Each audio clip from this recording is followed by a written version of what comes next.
waxa uu inantiisa kufsanayay muddo ka badan 24 sanadood. guri sir ah oo aan jabaqdu dibadda uga bixi karin ayuu kaga dhalay 7 caruur ah. Joseph Ferzel inantiisa ayuu u jeclaaday qaabkiisa.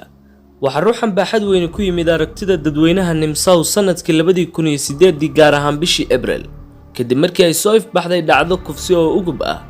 aabbe inantiisa afduubtay sanado badan kadibna kufsaday iyadoo aan cidina ogeyn. ku soo dhawaada sheekadoo dhammaystiran. Joseph Ferzel waxa uu ku dhashay bishii Abriil 1935 tuulo la dhaho Anishtitaan. labadiisa waalid qaab sharci ah kumay dhalin Ferzel, taasoo keentay in hooyadii la xidho dagaalkii labaad ee adduunka. isla markaana waxa uu ku soo barbaaray xerada agoomaha. markii hooyadii xabsiga laga soo daayay waxa ay ka cabanaysay xaalad nafsi oo adag. mararka qaar jirdil aad u xanuun badan ayay marin jirtay Joseph. intaa kadib magaalo kale ayuu u firdhaday si uu halkaas ugu barto cilmiga korontada. waxaanu ka howlgalay shirkad ka shaqeysa tiknoolajiyada elektriga. da'diisa markay 22 jirsatayna waxa uu la aqal galay Rosemary. xaalku wuxuu sidaa ahaadaba wuxuu guri weyn ka iibsaday magaaladu deganaa. sanada kadibna wuxuu qurxin ku sameeyay qayb ka mid ah aqalkii, isagoo qaybta kalena u sheegay Rose in uu ku dhow joog yahay. intaa kadib waxa uu farsameeyay qorshe uu ku ballaadhinayo qolalka guriga uu leeyahay, isagoo maqsinka kaydka ka daba dhisay qol qarsoodi ah oo badkiisa uuna ka badnayn 35 tallaabo oo laba jibaaran. waxaana uu u kala dambaysiiyay 2 albaab oo electric ku shaqeynaya kelmad sireedna lagu furayo. injineerkii u dhisay aqalka waxa uu ku codsaday in aanu cidna la wadaagin arrintan, isagoo aan ka warhaynin waxa dhacaya hadhow toole. Joseph waxa uu dhalay 7 caruur, laakiin diiradda sheekadu waxay bartilmaameedsanaysaa inantiisa Elizabeth. aan guda galno tafaasiisha.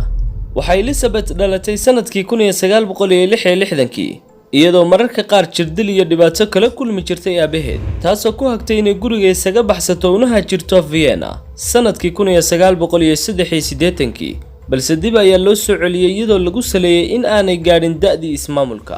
sanad kadib waxa uu Joseph ka codsaday inantiisa Elizabeth inay kala shaqeyso dayactirka gurigii kureewjoogga ahaa, isla markaana suuxin ayuu ku sameeyay ilaa ay miir beeshay.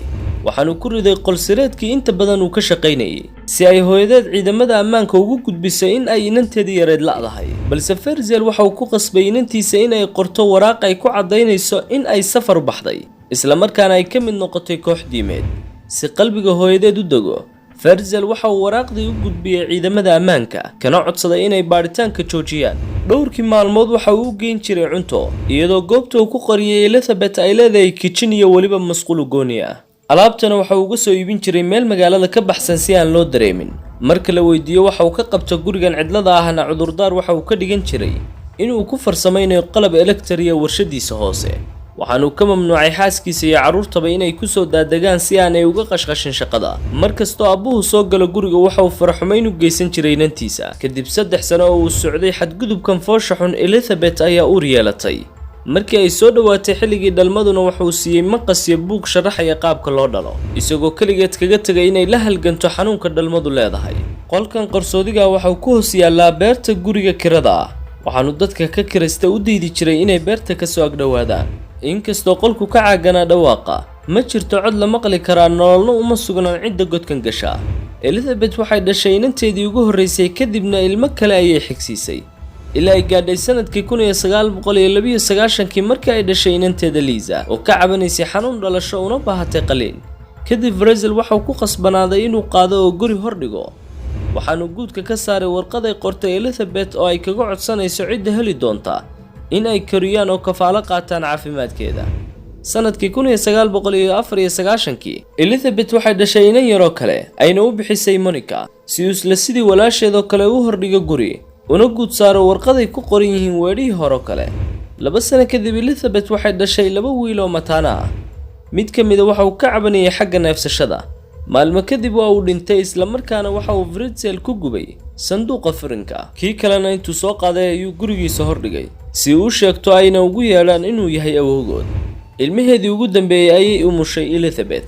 waxaanu qaabab kala duwan u dili jiray caruurta haddii ay isku dayaan inay u soo dhawaadaan albaabka ama si ay dhawaaq bixiyaan.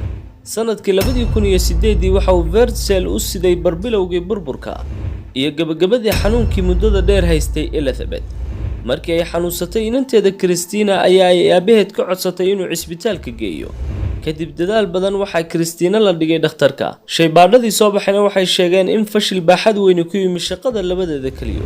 Inta dabadeed waxay dhakhaatiirtii la yaabeen in aanay Christina sidan warqadihii sharciga dalka.